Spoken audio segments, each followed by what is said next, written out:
नमस्कार, बहुत स्वागत है आपका। आप देख रहे हैं आपके तारे और मैं हूं आपके साथ शैलेंद्र पांडे। आपके दिन भर के राशियों के साथ और आपके लिए कीमती सलाह के साथ एक बार फिर हाजिर हैं हम। और आज हम बात करने वाले हैं राशियों के अलावा एक ऐसे पर्व की जो जुड़ा हुआ है हमारे जीवन से, हमारे कर्मों से। आज गंगा दशहरा है और गंगा दशहरा पर किस किस तरह से हम अपने जीवन की बहुत सारी मुश्किलों को दूर कर पाएंगे, आज हम ये भी बात करेंगे उनकी भी जिनका आज जन्मदिन है। तो चलिए शुरुआत करते हैं आपके तारे की और बात सबसे पहले मेष, वृष और मिथुन राशि के हाल की। मेष राशि, कार्यक्षेत्र में बदलाव दिखाई दे रहा है और ये बदलाव आपके लिए फेवरेबल होगा, लेकिन परिवार में विवाद की स्थितियां बनी हुई हैं। बेवजह ईगो क्लैश भी दिख रहा है और आपकी अर्निंग कम है, खर्चे ज्यादा हैं। इस बात का संतुलन बिगड़ा हुआ है। आज की सलाह यह है कि हर बात पर तनाव मत पालिए, सब कुछ आप कंट्रोल नहीं कर सकते। और दिन को अच्छा बनाए रखने के लिए गुड़ खा के दिन की शुरुआत करेंगे तो दिन बेहतर रहेगा।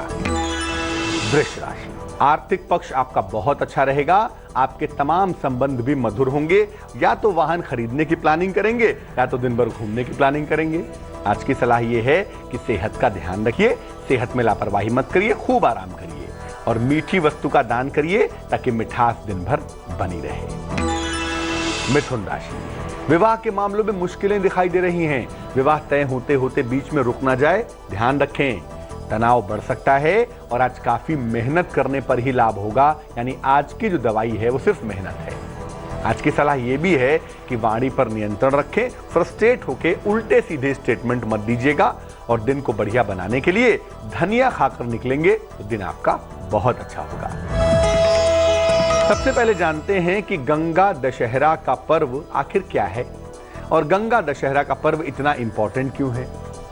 देखिए, गंगा दशहरा मुख्यतः मां गंगा के अवतरण का दिन है। पुराण कहते हैं कि मां गंगा पहले भगवान विष्णु के चरणों में रहती थी और बड़ी तपस्या के बाद मां गंगा धरती पर आई। तो जिस दिन वो धरती पर आई, जिस दिन से वो धरती पर बहना शुरू किया इन्होंने, वो दिन था ज्येष्ठ शुक्ल पक्ष की दशमी तिथि और इसी दिन मां गंगा का प्राकट्य हुआ था। इसीलिए इस दिन को गंगा दशहरा कहते हैं। गंगा दशहरा के दिन ही मानते हैं कि मां गंगा भगवान शिव की जटाओं से निकलकर धरती पे आई थी। भगवान विष्णु के चरणों से निकलकर वो शिव की जटाओं तक आई और जटाओं पर आने के बाद फिर जाकर वो धरती पर बहना उन्होंने शुरू किया। उनके धरती पर आने के बाद ही राजा भागीरथ के पूर्वजों की तृप्ति हुई थी और उन्होंने बड़ी कठोर तपस्या की थी, तब जाकर मां गंगा को धरती पर ला सके थे। गंगा दशहरा के दिन स्नान और दान करने से पापों का नाश होता है। गंगा का तो मतलब ही होता है ना, जो पापों को धो दे। और वैसे भी माँ, गंगा को माँ कहते हैं ना, तो माँ का तो मतलब होता ही है जो अपने कुपुत्र को, सुपुत्र को, सबको एक समान प्यार करे ना, वो माँ है। और कैसी माँ? गंगा माँ, जो पापों का नाश भी करे और प्रेम भी करे। तो गंगा दशहरा के दिन पूजा उपासना करने से, स्नान करने से पापों का नाश होता है और पूर्वजों की तृप्ति भी होती है। क्योंकि गंगा के पीछे जो सत्ता है ना, जो शक्ति है, वो शिव की है। इसीलिए याद रखिए कि गंगा दशहरा के दिन यानी आज के दिन भगवान शिव की पूजा का भी विशेष महत्व है। गंगा दशहरा पर किस किस तरह के वरदान मिल सकते हैं, इस पर बात करेंगे, लेकिन फिलहाल कर्क, सिंह और कन्या राशि का आज का राशिफल। कर्क राशि, काफी दौड़ भाग करनी पड़ेगी और धन का लाभ भी होता हुआ दिखाई देगा, लेकिन नौकरी में जो प्रमोशन है, जो उन्नति है ना, वो थोड़े समय के लिए अभी रुकेगी आपकी। आज की सलाह ये है कि तनाव न पालें और बेवजह के क्रोध से बचें। पैसा कहाँ इन्वेस्टमेंट कर रहे हैं, पैसा कहाँ लगा रहे हैं, इस पर भी बहुत ध्यान देंगे। सिंह राशि, करियर और जीवन में नए अवसर आपको मिल रहे हैं और शुभ समाचार की प्राप्ति होने की संभावना भी प्रबल रूप से बनी हुई है, लेकिन डाइजेशन बिगड़ सकता है। पाचन तंत्र का बहुत ध्यान रखेंगे, पेट के मामले में लापरवाही नहीं करेंगे। आज की सलाह यह है कि खान पान का ध्यान रखें और सितारे ठीक ठीक दिखाई देते हैं तो महत्वपूर्ण काम आज निपटा लेंगे। कन्या राशि, धन की स्थिति बहुत अच्छी रहेगी, सेहत में सुधार होता हुआ दिखाई देगा, लेकिन साथ ही साथ कारोबार और नौकरी पर भी ध्यान दें क्योंकि वहां पर भी आज सुधार की गुंजाइश बन रही है, यानी वहां पर भी कोशिश करने से फायदा होगा। आज की सलाह यह है कि परिवार को थोड़ा समय अवश्य दीजिए, केवल काम पर ही ध्यान मत दीजिए और धन खर्च पर नियंत्रण रखिए, वरना ये चीज आगे चल के आपको परेशान कर सकती है। ये जानते हैं कि गंगा दशहरा के दिन गंगा मां की उपासना से क्या क्या लाभ हो सकते हैं। गंगा को कहते ही हैं जो पाप का हरण कर ले वो गंगा है। गंगा दशहरा के दिन पापों से मुक्ति मिल सकती है। जो आपने गलतियां की हैं उनका प्रायश्चित हो सकता है। साथ ही साथ स्वास्थ्य की तमाम समस्याएं दूर हो सकती हैं।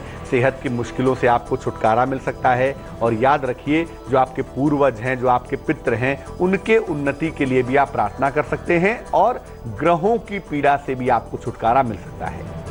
यानी गंगा का जो मामला है ना, गंगा दशहरा का जो पर्व है, इस दिन स्नान से, दान से, ध्यान से आप अपने मन और आत्मा को शुद्ध कर सकते हैं, गलतियों की प्रायश्चित कर सकते हैं। लेकिन इसका मतलब ये नहीं है कि हर साल आप गलतियां करेंगे और गंगा दशहरा पर प्रायश्चित करेंगे। कोशिश यही करेंगे कि आगे से गलतियां ना होने पाए। बात करेंगे गंगा दशहरा पर क्या करना होगा, पूजा विधान क्या है, इस पर चर्चा करेंगे। लेकिन फिलहाल देंगे आपके सवाल का जवाब। सवाल हमें लिखा है रेनू यादव ने, लखनऊ से लिखती हैं। जन्म की तारीख है 24 नवंबर 1972। जन्म का समय है सुबह 4 बजे 4 AM। जन्म स्थान है दिल्ली। ये लिख रही हैं कि क्या इनकी शादी होगी या नहीं होगी, और अगर होगी तो कब होगी। रेनू की कुंडली बनती है तुला लग्न की, और इनकी जो राशि हम देख पा रहे हैं वो देख पा रहे हैं मिथुन। चंद्रमा केतु के साथ नवम स्थान में बैठा हुआ है, और जो मंगल है विवाह का बेसिक स्वामी है ना, वो लग्न में बैठा हुआ है पहले खाने में। अष्टम में शनि है, तो मंगल और शनि का प्रभाव लग्न, सप्तम और अष्टम पर चूंकि बना हुआ है, इसीलिए कुंडली में विवाह न होने के या अतीव विलंब से विवाह होने के योग बन रहे हैं। जो राहत की बात है वो सिर्फ इतनी सी है कि बृहस्पति सप्तम भाव को देख रहा है, जो विवाह करवाने के लिए थोड़ी सी सहायता कर सकता है, अन्यथा विवाह होने के योग बड़े कठिन हैं।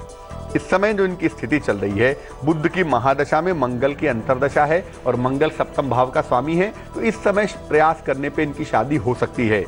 मई 2017 तक इनके विवाह का योग बनता है, और अगर कोशिश की जाए तो मई 2017 के पहले इनकी शादी हो सकती है। 2 उपाय करें। एक तो एक ओपल नाम का रत्न, 12-14 रत्ती का ओपल, चांदी की अंगूठी में सीधे हाथ की तर्जनी उंगली में शुक्रवार की शाम को धारण करवाएं। और दूसरा, सुबह और शाम दोनों समय ओम ब्रिम बृहस्पतये नमः, ओम ब्रिम बृहस्पतये नमः बृहस्पति के मंत्र का जप करें तो उससे लाभ होने की संभावना बन सकती है। अब ये जानते हैं कि तुला, वृश्चिक और धनु राशि वालों का आज का राशिफल क्या है। तुला राशि, संतान को लेकर कहीं ना कहीं चिंताओं की संभावना दिखाई दे रही है, और बेवजह वाद विवाद की नौबत भी आ सकती है। आज काफी काम करना पड़ेगा चीजों को मैनेज करने में, चीजों को देखने में। आज की सलाह ये है कि महत्वपूर्ण निर्णय लेने से आपको बचना होगा, और दिन को बेहतर करने के लिए हरे रंग का प्रयोग भी करना होगा। वृश्चिक राशि, परिवार में मतभेद हो सकते हैं, नौकरी में प्रेशर भी बढ़ सकता है, किसी छोटी यात्रा की संभावनाएं दिखाई दे रही हैं। यानी प्रेशर बहुत है, बट हाँ, देर शाम तक आते आते चीजें ठीक हो सकती हैं। आज की सलाह ये है कि एक तो क्रोध से बचिए, और दूसरा, वाहन चलाने में बहुत सावधानी रखिए, लापरवाही बिल्कुल मत कीजिएगा। धनु राशि, किसी बड़े काम की शुरुआत के संकेत भी दिख रहे हैं, लेकिन उसके लिए आपको दिन भर व्यस्तता झेलनी पड़ेगी। सम्मान और उपहार की प्राप्ति के साथ धीरे धीरे आपका समय भी बेहतर होता चला जाएगा। आज की सलाह ये है कि पैसे आने का मतलब ये नहीं है कि एकदम से पैसा बर्बाद कर दें, तो बहुत सारा पैसा एकदम से इन्वेस्टमेंट ना करें, और मीठी वस्तु का दान करेंगे तो दिन बहुत अच्छा होगा। अब ये जानते हैं कि गंगा दशहरा के दिन पूजा विधान क्या है, तरीका क्या है। किसी पवित्र नदी के किनारे जाएं, या गंगा नदी के किनारे जाएं और वहां पर स्नान करें। मां गंगा का ध्यान करके उनकी पूजा करेंगे, उनका स्मरण करेंगे, उनके मंत्रों का जप करेंगे, और पूजा में जो सामग्री प्रयोग करेंगे, अमूमन 10 की संख्या में सामान से पूजा की जाती है। जैसे 10 फूल हैं, 10 तरह के फल हैं, 10 तरह की मिठाइयाँ हैं, ऐसा करते हैं। और इस दिन विशेष रूप से नदी के किनारे, सरोवर के किनारे या गंगा के घाट पर 10 दीपक जलाए जाते हैं। तो अगर आप गंगा के शहर में नहीं रहते तो कोई बात नहीं, जिस भी पवित्र नदी का आपको दर्शन हो सके, या जिस भी किसी पवित्र सरोवर के किनारे जा सकें, वहां पर 10 दीपक जलाएं। अन्न का दान करेंगे किसी निर्धन व्यक्ति को। विशेष तौर से 16 मुट्ठी अनाज का दान करना शुभ होता है। चावल है, दाल है, गेहूं है, और भी करना चाहें और भी करें, लेकिन कम से कम 16 मुट्ठी अनाज का दान करने की बात कही जाती है। जब दान कर लें, पूजा समाप्त हो जाए तो जो दीपक है उसको जल में प्रवाहित कर देते हैं। इसके बाद हाथ जोड़कर मां गंगा से अपनी गलतियों के लिए क्षमा याचना करते हैं। जो प्रार्थना करनी होती है वो करते हैं, या जो आपकी कामना है उसके लिए उनसे कहते हैं। बड़ा सरल सा तरीका है, लेकिन अगर ये किया जाए तो निश्चित रूप से गंगा दशहरा के बाद से जीवन की तमाम मुश्किलें दूर होनी शुरू हो जाती हैं। गंगा दशहरा पर नदियों से जुड़ी हुई एक बेहद खास बात आपको बताएंगे, लेकिन फिलहाल मकर, कुंभ और मीन राशि का हाल। मकर राशि, संपत्ति का लाभ आपको हो सकता है, आपकी पद प्रतिष्ठा भी बढ़ेगी और आपका फाइनेंशियल पक्ष बहुत अच्छा रहेगा। आज की सलाह यह है कि समय का सदुपयोग करें और किसी धार्मिक स्थान पर जाएं ताकि मन आपका मजबूत बना रहे। कुंभ राशि, मन परेशान दिखाई दे रहा है, सेहत कमजोर दिखती है, लेकिन किसी महिला का, आपकी पत्नी है, आपकी पुत्री है, आपकी माता बहन है, उनका सहयोग मिलता हुआ दिखाई देगा। आज की सलाह यह है कि वैसे आप फिट है भैया, स्वास्थ्य को लेकर वहम मत पालिए और खाने पीने की चीजों का दान करिए, दिन आपका बहुत अच्छा रहेगा। मीन राशि, कोई महत्वपूर्ण काम आपका बन जाएगा, कारोबार में लाभ भी जरूर होगा और रिश्तों में मिठास आने वाली है। आज की सलाह यह है कि एक साथ बहुत सारे काम न निपटाएं, क्योंकि बहुत सारे काम निपटाने से दिक्कत हो सकती है, काम खराब हो जाएंगे। और थोड़ा सा समय परिवारजनों के साथ बिताएंगे तो बहुत अच्छा रहेगा। गंगा दशहरा पर आपको बता दूं कि अगर आप नदियों को गंदा करते हैं तो आपकी कुंडली का केतु प्रदूषित होता है, खराब होता है और जीवन में आकस्मिक रूप से दुर्घटनाओं की संभावना बन जाती है। अब बात करते हैं उनकी जिनका आज जन्मदिन है। जिनका जन्मदिन है आज, उन्हें हम सब की तरफ से जन्मदिन की हार्दिक शुभकामनाएं। आपको बता दूं कि आने वाले वर्ष में आप फाइनेंशियली बड़े मजबूत होंगे, पैसे रुपए की सारी दिक्कत दूर हो जाएगी, कार्य क्षेत्र में, करियर में खूब सफलता भी आपको मिलेगी और विवाह संबंधी जो मामले हैं, चाहे विवाह तय होने के हों या वैवाहिक जीवन के चलने के हों, दोनों ही मामले हल हो जाएंगे। और स्वास्थ्य भी इस साल में कुल मिला जुला के अच्छा बना रहेगा। वर्ष आपके लिए बहुत अच्छा है। इस वर्ष की सलाह यह है कि पूरे वर्ष भगवान गणेश को रोज सुबह, नहीं तो कम से कम बुधवार को दूर्वा यानी दूब घास अर्पित करेंगे और हल्की सुगंध का प्रयोग पूरे वर्ष भर करते रहेंगे। वर्ष आपके लिए बहुत अच्छा रहेगा। आज के लिए आपके तारे में बस इतना ही। कल फिर हाजिर होंगे आपके दिन भर के हाल के साथ, आपकी कीमती सलाह के साथ। तब तक के लिए मुझे दीजिए इजाजत। नमस्कार।